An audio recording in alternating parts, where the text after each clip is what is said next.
দুইটা বিষয় ওখানে এসছে যে তিনি ওখানে বসে যেসব বক্তব্য দিচ্ছেন যেগুলো বাংলাদেশের অভ্যন্তরে জটিলতা তৈরি করছে এটা বন্ধ করার জন্য তিনি অনুরোধ করেছেন ভারতের প্রধানমন্ত্রী। আর বাংলাদেশের দিক থেকে বলা হয়েছে যে তাকে আমরা চাই। এখন সেটা তো আমরা সরকারিভাবে নোট ভার্বাল দিয়েই ভারতের কাছে অনুরোধ করেছি এবং সেটা আইসিটিতে যে মামলা চলছে সেই মামলার প্রয়োজনে চাওয়া হয়েছে।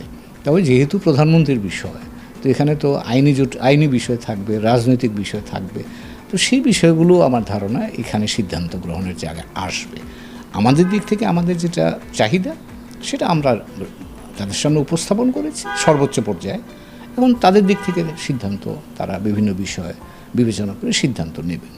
তিনি এমন কোনো কথা বলেন নাই যেটা ভারত চায়, যেটা আমরা নির্বাচন তো আমাদের অভ্যন্তরীণ বিষয়, আমরা কীভাবে করব সেটা আমাদের, এবং সেই ব্যাপারে কিন্তু গতকাল তাদের দিক থেকে একটা গণতান্ত্রিক ব্যবস্থার বাইরে তারা আর কিছু বলেননি। সেটা আমরাও চাচ্ছি। বাংলাদেশে তো আমরা তো গণতন্ত্রের জন্যেই গত আন্দোলন হয়েছে। তো কাজে এখানে আমার মনে হয় যে এটা নিয়ে আলাপ আলোচনা হয়তো আরও হবে বাংলাদেশ ভারতের মধ্যে দ্বিপাক্ষিকভাবে, তখন একটা সিদ্ধান্ত হয়তো আসা যাবে।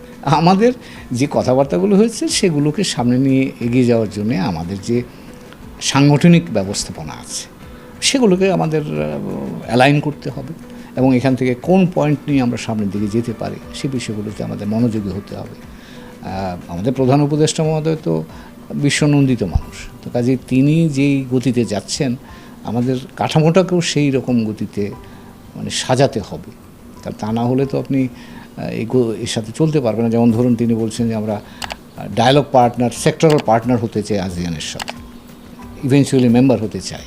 তো আসিয়ানের সঙ্গে যদি মেম্বারশিপ, এটা লম্বা প্রক্রিয়া যদিও, কিন্তু এর জন্য তো খালি মেম্বার আমি হতে চাইলেই তো পারা যাবে না, তার জন্য আমার সমর্থন তৈরি করতে হবে।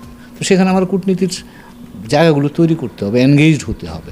তো এই কাজগুলো আমাদের, যারা আমরা কাঠামোগত কাজ করি, যাদেরকে আপনারা আমলা বলেন, কূটনীতিবিদ বলেন, এগুলো আমাদের এই কাজগুলো করতে হবে। তো সরকার প্রধান পর্যায়ে তো নির্দেশনা দেওয়া হয়, বাস্তবায়নের কাজটা তো নিচে তৈরি হয়। তো কাজে এখানে আমার মনে হয় যে সরকার প্রধান পর্যায়ে এবং সাথে সাথে মন্ত্রণালয়গুলোর মধ্যে সাযুজ্য সমন্বয় আরও বাড়ানো প্রয়োজন।